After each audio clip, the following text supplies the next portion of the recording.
ఈవిడ మాజీ మంత్రి గారు రోజా గారు, మా అభిమాన నటి, చాలా ఇష్టం నాకు ఆవిడంటే. అయితే ఆవిడ ఏం మాట్లాడుతుందో సరే ఉన్నారండి. ఇదే ఇష్యూ నేను క్లియర్గా అడుగుతున్నాను. జూన్ 18వ తేదీ ఎస్పీ గారు ఏం చెప్పారు? ఇది జగన్మోహన్ రెడ్డి గారి కాన్వాయ్లో కారు కాదు, ఇది ప్రైవేట్ కారు అని కారు నెంబర్తో సహా చెప్పి ఆ కార్ని సీజ్ చేయడం కూడా జరిగింది. ఆ కారు ఎవరిదో కూడా వాళ్ళు చెప్పడం జరిగింది. మరి జూన్ 22కి ఎలా మారింది అది? జగన్మోహన్ రెడ్డి గారి కారు కింద పడిందని ఒక వీడియో ఎక్కడి నుంచి తెచ్చారు? పాపం ఈవిడ చూసినంత తెలివైంది ఏం కాదు, చాలా తెంగరదే.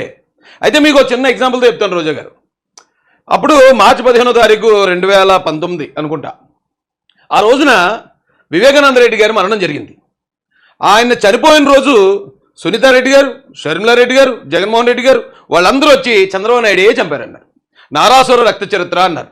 కానీ కొన్ని రోజులకి సిబిఐ వచ్చి ఈ గూగుల్ టేక్అవుట్లో అన్నీ తీసి అవినాష్ రెడ్డిని అరెస్ట్ చేశారు. అవినాష్ రెడ్డి గారి తండ్రి భాస్కర్ రెడ్డిని అరెస్ట్ చేశారు. వాళ్ళ వైసీపీకి సంబంధించిన శివశంకర్ రెడ్డిని అరెస్ట్ చేశారు, గంగిరెడ్డిని అరెస్ట్ చేశారు. వాళ్ళందరినీ కూడా తీసుకెళ్లి పక్కన ఇస్తారు. అయితే అవినాష్ రెడ్డి ఒక రోజులో బెయిల్ వచ్చింది, అది మరీ విచిత్రం, వేరే విషయం అనుకోండి. మరి ఇది ఎలా సాధ్యం?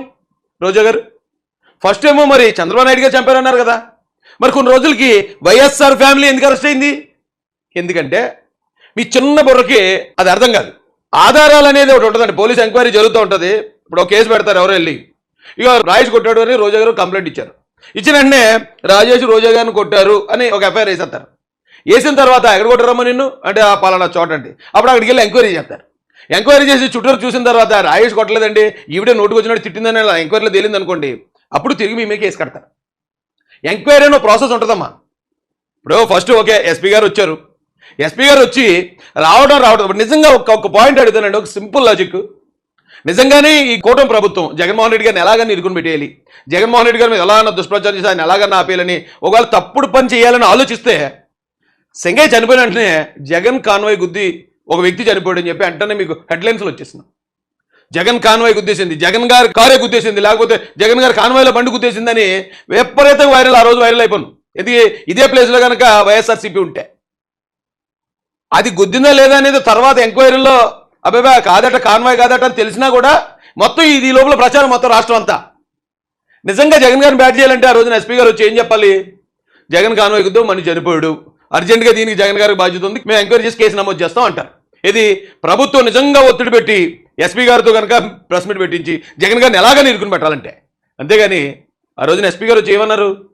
లేదు ఎవరు కంగారు పడకండి, అది కాన్వాయ్ వెహికల్ లేదు, మేము 14 వెహికల్కి కాన్వాయ్ పర్మిషన్ ఇచ్చాం, దాదాపు 34 వెహికల్స్ వచ్చేసి దాంట్లో ఇదిగో పలానా వెహికల్ గుద్దింది, ఆ గుద్దిందనే ఆధారాలు అప్పటికి ఆయనకి ఆ వివరాలు చెప్పారు, ఇక పలానా వెహికల్ గుద్దిందండి అని చెప్పారు. వైసీపీలు చాలా తెలివైన వాళ్ళు కదా, వైసీపీలో ఇచ్చుంటారు ఇన్ఫర్మేషన్, ఎవరు గుద్దారంటే పలానా టాటా సఫారీ గుద్దిందండి మేమే చూసామండి అని చెప్పి దొంగ సాక్ష్యం చెప్పే వాళ్ళు బొచ్చుడు మంది ఉంటారు అక్కడ ఆ గంజాయి బ్యాచ్లో. ఎవడో చెప్పాడు దొంగ సాక్ష్యం, పోలీసులు ఏమనుకుంటారా ఇతను చూసేటట పలానా వెహికల్ అట అని నమోదు చేసుకున్నారు. నమోదు చేసుకుని వెంటనే మళ్ళీ ఎవరైనా ప్రజలు ఆందోళన పడతారేమో, లేకపోతే ఈ పార్టీల మధ్యలో విద్వేషాలు వచ్చేస్తాయేమో అని. లేదు పాపం జగన్ గారిది కాదట. కూటమి ప్రభుత్వం యొక్క ఔన్నత్యాన్ని అర్థం చేసుకోండి. మిమ్మల్ని ఇరికించేయాలి, మిమ్మల్ని ఇబ్బంది పెట్టేయాలి, మిమ్మల్ని తప్పుడు ప్రచారం చేయాలంటే ఆ డే 1 రోజు చెప్పేస్తారు. మీరు గుద్దిపోయినా మీరు గుద్దారంటారు. ఎందుకంటే వివేకానంద రెడ్డి గారిని చంపింది చంద్రబాబు నాయుడు గారు కాదు. కానీ మరుసటి రోజు ఏం వేశారు? సాక్షిలో నారాసుర రక్త చరిత్రను చంద్రబాబు నాయుడు గారి చేతిలో ఎంత పటాకత్తి పెట్టారు. సిగ్గులేని మనుషులు చేసే పనులు అలాగుంటాయి. కానీ హుందాగలిగిన గవర్నమెంట్ ఏం చేసింది, కూటమి ప్రభుత్వం ఏం చేసింది? పూర్తి ఎంక్వైరీ అయ్యేదాకా జగన్ మీద ఒక్క మాట మాట్లాడలే. ఈవెన్ అధికార ప్రతినిధులందరికీ కూడా ఈ విషయం ఏదైతే ఉందో, సంజయ్ గారి మృతి ఏదైతే ఉందో ఆ ఆధారాలు వచ్చే వరకు పార్టీ నుంచి ఎవరు ఏం మాట్లాడొద్దని కూడా ఇన్స్ట్రక్షన్స్ ఇచ్చారని తెలిసింది. అది ఎంతవరకు వాస్తవం నాకు తెలియదు. మరి నిజంగా మేము తప్పుడు ప్రచారం దుష్ప్రచారం చేయాలంటే ఆ వెంటనే మేము మొదలు పెట్టాలి కదా. చంద్రబాబు నాయుడు గారు ఒకటో సార్లు చెప్తారు, ఆధారాలు లేకుండా ఏమీ మాట్లాడొద్దు మీరు. అది ప్రతిపక్ష నాయకుడి మీద కావచ్చు, జగన్మోహన్ రెడ్డి మీద కావచ్చు, లేదా ప్రతిపక్ష పార్టీకి చెందిన వ్యక్తుల మీద కావచ్చు, ఆధారాలు లేకుండా మనం ఎవరి మీద ఆరోపణలు చేయొద్దు అని చెప్తారు ఆయన. అంత క్రమశిక్షణ కలిగిన పార్టీ ఇది. అది తప్పట మా అక్కకే. అప్పుడు అలా చెప్పాడు కదా టాటా సఫారీ గుద్దిందని, మరి ఇప్పుడు అలా చెప్తాడు అడిగితే కళ్ళు ఎదురుకుంటా వీడియో కనపడినా కూడా అబ్బాయి నేను ముందు ఆ మాట చెప్పాను కాబట్టి టాటా సఫారీ గుద్దింది అనాలి. అప్పుడు వచ్చి కళ్ళ ముందు వీడియో కనిపిస్తుంది, జగన్మోహన్ రెడ్డి గారు బండి ఎక్కేసింది. పాప పెద్ద ఆయన అంటే తరలించేశారు. వీళ్ళు రండి జగన్ గారు వస్తున్నారని డబ్బులు ఇచ్చో మంది ఇచ్చో తరలించారు. అరే జగన్ గారు వస్తున్నారు కదా అని చొత్తు కూర్చున్నారు. అయితే చాలామంది ఇక్కడ గమనించింది ఏంటంటే అండి, ఆ డ్రైవర్ ఉన్నాడు, డ్రైవర్ గుద్దాడు అన్నారు. డ్రైవర్ది ఎంత తప్పు ఉందో, ఆ బండి బానెట్ మీద ఓ రప్పగా కూర్చున్నాడు గంజాయి కుర్రాడు. ఆడ పెద్ద బోర్డు పట్టుకుని జగన్కి ఇలా కనపడుతూ అన్నా టీడీపీ వాళ్ళని జనసేనలో రపారపా నరికేస్తానన్నా నేను అని ఆ జగన్ చూపిస్తున్నాడు. ఎందుకంటే ఆయన హ్యాపీ ఫీల్ అవుతాడు కదా, ఆయన సంతోషిస్తాడు కదా ఇలాంటివి చూస్తే. ఎప్పుడైతే ఈ బోర్డు పట్టుకుని ఒకడు నిలబడ్డాడో అతనికి విజిబిలిటీ దెబ్బేసింది డ్రైవర్కి. ఈ పెద్ద ఆయనేమో ఆయన్ని ఆ జగన్ గారు వచ్చేసారు, మమ్మల్ని రమ్మన్నారు, పిలిచారు, ఆయనతో మాట్లాడేస్తానన్నారని ఆతృతతో అతను వచ్చేసాడు. వచ్చేసి ఎక్కేసిన వీడియో క్లియర్గా బయటపడ్డాక కూడా సిగ్గు ఎగ్గు లేకుండా దాని గురించి మరి ఈ తెల్లమొహాలు వేసుకుని వస్తున్నారంటే వీళ్ళని ఏమని తిట్టాలండి? ప్రజలందరికీ అర్థమైపోయింది. నేను అదే ఎందుకు చెప్తున్నానంటే వీళ్ళు ఎలాంటి తప్పుడు ప్రచారాలు గత 5 సంవత్సరాల్లో కొన్ని వేల తప్పుడు ప్రచారాలు చేశారు, అయినా నెగ్గలేకపోయారు. 151 సీట్లలో దాదాపుగా 140 సీట్లు కోల్పోయారు, 11 సీట్లకు పరిమితం అయ్యారు. మళ్ళీ అదే తప్పుడు పని చేస్తున్నారు వీళ్ళు, మళ్ళీ అదే తప్పుడు ప్రచారం చేస్తున్నారు. చేసుకున్నామండి, మళ్ళీ జనాన్ని తీసుకెళ్ళి జనాన్ని తోలుకెళ్ళి మా దగ్గరికి జనం వచ్చేస్తున్నారని చూపించుకోవాలని ట్రై చేస్తున్నారు. తీసుకుందామండి. ఆ రోజున గడప గడపగా ఏదో ప్రోగ్రామ్ పెట్టి అబ్బాయి జనాలు అందరూ హారతులు ఇచ్చేస్తున్నారు, మాకు మేము గెలిచేపోతున్నాం, వైనాట్ 175 ప్రచారం చేసుకునేవాడు మళ్ళీ అలా చేసుకుంటే. కానీ రియాలిటీ అనేది ఒకటి ఉంటుంది కదా. ఈరోజు నీకు ఆంధ్రప్రదేశ్లో ఎవ్వడు కూడా ఇలాంటి తప్పుడు ప్రచారాలు చూసి మోసపోవడానికి సిద్ధంగా లేరు, అది మాత్రం అందరూ గుర్తుపెట్టుకోండి. ఆ వీడియో వాళ్ళకి ఎక్కడి నుంచి వచ్చింది? పోలీసుల దగ్గర లేని వీడియో. సో ఇది కుట్రలో భాగం. జగన్మోహన్ రెడ్డికి వస్తున్న జన సునామీని చూసి జలసీతో ఈ తప్పుడు ప్రచారంతో మొన్న ఎవరో జక్కంపూడి రాజాల తమ్ముడు ఏదో ఇంటర్వ్యూలో చెప్పాడు, మేము జగన్ గారి దగ్గరికి వెళ్తుంటే మరి 175 గెలిచేస్తామని చెప్పండి, అది తప్ప ఇంకేం చెప్పొద్దు అనేవారంట అతనితో. వీళ్ళు వెళ్ళిపోయి అన్న 175 గెలిచేస్తున్నామని చెప్పేవారట వీళ్ళు. అతను కూడా బయటకు వచ్చి 175 మేము గెలిచేస్తున్నామని చెప్పేవాడు. ఏమైంది అంటే హిట్లర్ దగ్గర గోబెల్స్ అని ఒక అతను ఉండేవాడు, చాలాసార్లు చెప్పాను ఇది. ఆ గోబెల్స్ అనేవాడు అన్ని తప్పుడు ప్రచారాలు చేసి ప్రజలందరినీ తప్పుదారి పట్టించి లాస్ట్కి ఈ జర్మనీ మీదకి మొత్తం ఏవైతే నాటో దళాలు ఉన్నాయో అంటే మిత్ర దేశాలు, ఈ మిత్ర దేశాల దళాలు మొత్తం ఆక్రమించుకున్నాయట, జర్మనీని ఆక్రమించి. ఇక ఈ హిట్లర్ కాకుండా బంకర్ దగ్గరికి వస్తాయట. బంకర్ దగ్గరికి వచ్చేసిన తర్వాత కూడా ఈ జోసెఫ్ గోబెల్స్ అనేవాడు మన హిట్లర్ దగ్గరికి వచ్చి లేదు మనమే గెలిచేస్తున్నాం, మొత్తం మన వాళ్ళు చీల్చి చెండాడేస్తున్నారు, మొత్తం మనమే గెలిచేస్తున్నాం అని ఇప్పుడు దాకా బయట ప్రజలకు తప్పుడు ప్రచారం చేసిన ఈ గోబెల్స్ అనేవాడు అప్పుడు హిట్లర్కి తప్పుడు ప్రచారం ఇచ్చాడు, తప్పుడు సమాచారం ఇచ్చాడు. అదే నమ్మాడు హిట్లర్. ఈ లోపల బంకర్లకు దూరారు, కలుగులోంచి ఎలకల్లాగినట్లు లాగి తొక్కి పారేశారు. ఇక్కడ కూడా వీళ్ళు జగన్మోహన్ రెడ్డికి బయట ప్రజలను మోసం చేసినట్టే జగన్ కూడా మోసం చేస్తారు. వైనాడు 175 అని చెప్తాడు. ఇప్పుడైతే ఇవిడు కూడా చెప్తుంది చూడండి, జన ఆదరణ వచ్చేస్తుంది. ఎక్కడి నుంచి వచ్చింది ఆదరణ? ఏ మార్పు వచ్చిందని ఆదరణ వచ్చేసింది అప్పుడే మీకు ఎవరైతే ఓటేశారో ఆ 10 మంది మీ వెనకతలు వస్తారు.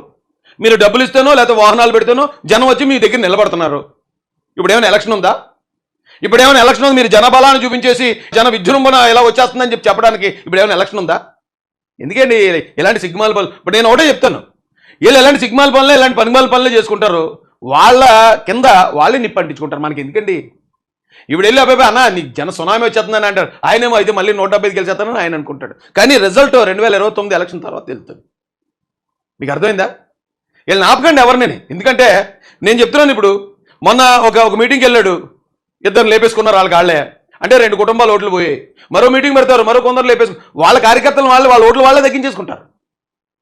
వాళ్ళని ఆపడం వల్ల ఏం ఉపయోగం లేదండి. వాళ్ళని ఎందుకు ఆపడం, ఎందుకు ఆపాలి? పోనీ అక్కడికి వెళ్ళి ఏమన్నా ఒక కన్స్ట్రక్టివ్గా ప్రభుత్వం చేస్తున్న తప్పులు ఏమన్నా తప్పులు చేస్తే ఇతను ఎత్తి చూపగలడు. అక్కడ తప్పులు ఏం చేయట్లేదు కాబట్టి ఇతను ఏం చేస్తాడు, లేనిపోయి చెప్పుకెళ్తాడు. చెప్పుకోనివ్వండి. ఈ రోజు చంద్రబాబు నాయుడు, పవన్ కళ్యాణ్, లోకేష్, హోమ్ మినిస్టర్ కలిసి పన్నిన కుట్ర. ఎందుకంటే అయితే వీళ్ళు ఎంత వరస్ట్ ఫెలోస్ అంటే అండి వైసీపీ వాళ్ళు. ఇప్పుడు సొంత కార్యకర్త కదా చనిపోయాడు, సంఘే అంటే వాళ్ళ కార్యకర్తను వాళ్ళే చెప్పుకుంటున్నారు. కార్యకర్త మీరు గమనించండి, ఆ వెహికల్ వెళ్తుంది, ఈయన డోర్ తీసుకుని పక్కన ఇలా నిలబడ్డాడు, యువతలు మాట్లాడుతున్నాడు, మా జనాల్ని అభివాదం చేస్తున్నాడు. అభివాదం చేసుకుంటే వాళ్ళు ఏమో చప్పట్లో ఏళ్ళు ఈయన వెళ్ళేది ఏమీ పెళ్ళికి కాదు, ఈయన వెళ్ళేది ఒక ఫంక్షన్కి కాదు, ఒక వైఎస్ఆర్సీపీ మీటింగ్కి కాదు. ఒక వ్యక్తి ఆత్మహత్య చేసుకుంటే ఆ కుటుంబాన్ని పరామర్శించడానికి వెళ్తున్నాడు. ఎలా వెళ్తున్నాడు? పుష్ప సినిమా రిలీజ్ అప్పుడు అల్లు అర్జున్ గారు వెళ్తున్నట్టు వెళ్ళాడు. అవునా? ఈ పక్కన నేను నిలబడ్డాడు, అవతల పక్కన డ్రైవర్ ఉన్నాడు. డ్రైవర్ టైర్ కింద ఒక మనిషి పడిపోయాడు. మనిషి పడిపోతే ఆ టైర్ దేకేస్తుంది. టైర్ దేకేస్తున్నప్పుడు ఖచ్చితంగా యువతల పక్క ఉన్నవాడికి తెలుస్తుంది అదేంటో. ఏమైంది, కారు ఎందుకు ఆగింది పక్కన అడుగుతాడు. ఎవడో పడిపోయాడండి మన కారు కింద చెప్తాడు, పక్క లాగేమనండి. అక్కడి నుంచి అతన్ని ఆ ఎవరైతే సంఘం ఉన్నాడో చనిపోయిన ఒక ఎలకలు లాగినట్టు, ఒక కుక్కను లాగినట్టు పక్క లాగి పారేశారు. పక్కకు లాగి ఆ చెట్ల దగ్గర పారేశారండి. ఆయన కొన ఊపిరితో, నేను విజువల్ చూపించలేను, స్ట్రైక్ పడుతుంది, కొన ఊపిరితో ఆయన కొట్టుమిట్టాడుతున్నాడు అక్కడ. వీళ్ళ సొంత కార్యకర్త. వీళ్ళు చెప్పింది ఎవరో ఎప్పుడో సూసైడ్ చేసుకుంటే వాళ్ళ మీద ఒక వ్యక్తి, ఒక కార్యకర్త ప్రాణం, ఒక కార్యకర్త చనిపోయాడు అని చెప్పి మేము వెళ్ళిపోతున్నాం, మా కార్యకర్తలో అంత ప్రేమ ఉంది అనేది ప్రూవ్ చేసుకోవాలనుకున్నారు అక్కడ. కానీ కళ్ళ ముందు ఒక కార్యకర్తను చంపేశారు. కనీసం ఆయన్ని అలా పక్కకు లాగి పారేయకుండా జగన్మోహన్ రెడ్డి గారు అరే ఎవరో పడిపోయాడని టక్కుమని కిందకి దిగి సంగయ్య గారిని బయటికి తీసి వెంటనే ఒక అంబులెన్స్ రప్పించి ఆయనకి ఫస్ట్ ఎయిడ్ చేయించి హాస్పిటల్ పంపించుంటే ఆయన బతుకును. అయితే ఇక్కడ ఏళ్ళ లక్ష్యం ఏంటి? మనం అక్కడికి వెళ్ళాలి. ఎందుకంటే చనిపోయిన కార్యకర్త కమ్మ కులానికి చెందిన వ్యక్తి, సంవత్సరం క్రితం సూసైడ్ చేసుకున్న వ్యక్తి. సో కమ్మ కులానికి మనం ఇప్పుడు ఏదో సపోర్ట్ ఇచ్చినట్టు ఇచ్చేసి టీడీపీ నుంచి ఎంతోమంది కమ్మలు బయటకు లాక్కోవాలి, ఎంతో కొంతమంది కమ్మల సపోర్ట్ మనం తీసుకోవాలనేది ఆ రోజు జగన్మోహన్ రెడ్డికి ఈ ఐపాక్ టీం ఇచ్చిన స్ట్రాటజీ. సో ఇతని దృష్టి అంతా ఎక్కడుంది? సంవత్సరం క్రితం చనిపోయిన కమ్మ కార్యకర్త మీద ఉంది. అక్కడికి వెళ్తేనే కమ్మలను రెచ్చగొట్టొచ్చు, టీడీపీ నుంచి కమ్మలను దూరం చేయొచ్చు అనే ఏదో రాక్షస ప్రయత్నం అని చెప్పాలి. సాధ్యం అది? అయితే ఈయన ఆలోచన అది ఉంది కాబట్టి ఇక్కడ ఒక మనిషి చనిపోయినా తొక్కించేసిన అతనికి ఇంకా ప్రాణం ఉన్న సరే పక్కన మారేశారండి. అబ్బాబ్బా, మానవత్వం అనేది లేదండి. ఎందుకంటే ఆ రోజు వివేకానంద రెడ్డి గారి హత్య జరిగినప్పుడు చూసాం, షర్మిల గారి విషయంలోనో లేకపోతే విజయం గారి విషయంలో జగన్ గారి ప్రవర్తన ఏంటో చూసాం. వీళ్ళ గోల్ అంతా ఒక స్ట్రాటజీ, ఒక ప్లానింగ్ ఇస్తారు ఆ రోజు. ఈ ప్లానింగ్ ప్రకారం మీరు వెళ్ళిపోండి, ఏం అడ్డం వచ్చినా ఎంతమంది చచ్చిపోయినా సరే పక్కకి లాగేయండి, సవాల్ని కుక్కలు లాగినట్టు లాగేయండి. అంటే నా తెలియక అడుగుతాను, జగన్ గారిని అడుగుతున్నాను, సంవత్సరం క్రితం తనకు తానుగా సూసైడ్ చేసుకున్న నాగమల్లేష్కి మీరు విగ్రహం పెట్టించారు, ఆయన విగ్రహావిష్కరణకు మీరు వెళ్ళారు. మరి ఇక్కడే చనిపోయిన ఇద్దరు కార్యకర్తలనే, చనిపోయిన మీ కారు కింద పడిపోయి చనిపోయిన కార్యకర్త కుటుంబాన్ని మీరు ఎందుకు పరామర్శించలేదు? ఎందుకంటే మీ ఫోకస్ అంతా ఇప్పుడు కమ్మ కులస్తుల మీద ఉంది. కమ్మ కులస్తులను ఎలాగైనా దగ్గర చేసుకోవాలి, టీడీపీని దూరం చేసేయాలనే కోణం. ఇక్కడ చనిపోయిందో దళితుడు. దళితుడు అంటే మీకు ఒక జంతువుతో, కుక్కతో సమానం. మీరు సంగయ్యకి మీరు ఏమి విగ్రహం పెట్టించరు, సంగయ్య విగ్రహావిష్కరణకు మీరు ఏమి వెళ్ళరు. పాపం ఇంకొక ఆవిడ అమాయకుడు జయవర్ధన్ రెడ్డి ఏదో అతను కూడా అలాగే చచ్చిపోయాడు ఆ రోజు, అతనికి ఏమి మీరు విగ్రహం పెట్టించరు. కనీసం విగ్రహం పెట్టించకపోతే పెట్టించిపోయారు. మీరు అక్కడే కదా ఉన్నారు. అరే మన కారు కింద ఆయన పడిపోయాడు, ఆ ఫ్యామిలీని పలకరిద్దాం పండి, ఇక వచ్చి సంగతి ఇగో రిబ్బన్ కట్ చేస్తాను ఇక విగ్రహానికి, ఓకే కమ్మల మీద ఏదో ప్రేమ కురిపించేశాను, టీడీపీ నుంచి కమ్మల్ని వైసీపీలోకి వచ్చాము. వాళ్ళు ఏం తెంగరోళ్ళు కాదు, వాళ్ళు నిన్న మొన్న రాజకీయాలు నేర్చుకున్న కులం కాదు కమ్మ కులం అంటే, నిన్న మొన్న రూలింగ్ అనుభవించిన కులం కాదు కమ్మ కులం అంటే. కొన్ని తరాలుగా చూసుకొస్తున్నారు. నీలాంటి వాళ్ళని, మీ నాన్నగారు లాంటి వాళ్ళని, మీ తాతగారు లాంటి వాళ్ళని కూడా చూసిన కులం అది. ఈవేళ మీరు వెళ్ళిపోయి ప్రేమ కురిపించేస్తే ఇక దళితులు అనుకున్నారు ఏంటి, మీరు ఏం మాట్లాడితే అది నమ్మేసి వచ్చేటానికి. వాళ్ళకి పక్కా రాజకీయం తెలుసు, రాజకీయంలో ఎవడేంటో కూడా తెలుసు వాళ్ళకి. ఏంటంటే అలాంటి చిల్లర ప్లాన్ చేశారేంటి మీరు జగన్ గారు? ఇక్కడ ఈ కార్యకర్తని అంతే గాలి కుదిలేశారు. ఎంత దారుణం అండి. వీళ్ళు ఎవరన్నా సరే, రోజా కానీ, అంబటి రాంబాబు కానీ, జగన్మోహన్ రెడ్డి కానీ, లేకపోతే మరొకడు కానీ సింగయ్య కుటుంబానికి ఇలాగ అన్యాయం జరిగింది, పొరపాటు జరిగింది, ఆ కుటుంబానికి మేము క్షమాపణ చెప్తున్నాం, ఆ కుటుంబాన్ని మేము ఆదుకుంటాం, ఇగో మేము వస్తున్నాం, ఇగో జగన్మోహన్ రెడ్డి గారు వస్తున్నారు మీ కుటుంబం కోసం అనేది ఏమైనా ఉందా? ఈ డ్రామాలు ఎవరు నమ్ముతారండి ఏపీలో ప్రజలు? ఎందుకు వీళ్ళు మాట్లాడే మాటలు మనం అసలు కౌంటర్ ఎందుకు చెప్పాలి, వీళ్ళని ఎందుకు అడ్డుకోవాలి? అబ్బాయి మీరు అక్కడికి వెళ్ళడానికి కుదరదు అనొద్దండి. ఎందుకంటే వీళ్ళు అక్కడికి వెళ్ళి చేసిన ఏదో పని జస్ట్ అలా ప్రజలకు చూపిస్తే చాలు, అంతే మన పని అయిపోయినట్టే, మనం చేయాలనుకున్న పని అయిపోయినట్టే. ఎందుకంటే జగన్మోహన్ రెడ్డి గారు వస్తున్నారంటే ఆడికి గంజాయి కొట్టిన కుర్రాళ్ళు వస్తారు, ఏదో పెంట చేసుకుంటారు, గొడవ వాళ్ళ కొట్టుకుంటారు, వాళ్ళ హెలికాప్టర్ నాళ్ళే రెక్కలు ఇచ్చేసుకుంటారు. అది మనం బయటకు చూపిస్తే చాలు, ఇది తాగుబోతులు, లేకపోతే ఇక్కడ ఇలాంటి వాళ్ళు వెళ్ళారు, ఇలా గొడవలు పడే వాళ్ళు వెళ్ళారు, ఇక ఇలా చేస్తున్నారు వీళ్ళు, అంతే ప్రజలందరూ గమనిస్తారు. మనం గడిచిన 5 సంవత్సరాలు అదేగా చేసాం, జగన్మోహన్ రెడ్డి గారు ఏం తప్పులు చేస్తున్నారు ప్రజలకు చెప్పాం, ప్రజలు ఇవ్వాల్సిన తీర్పు ప్రజలు ఇచ్చారు.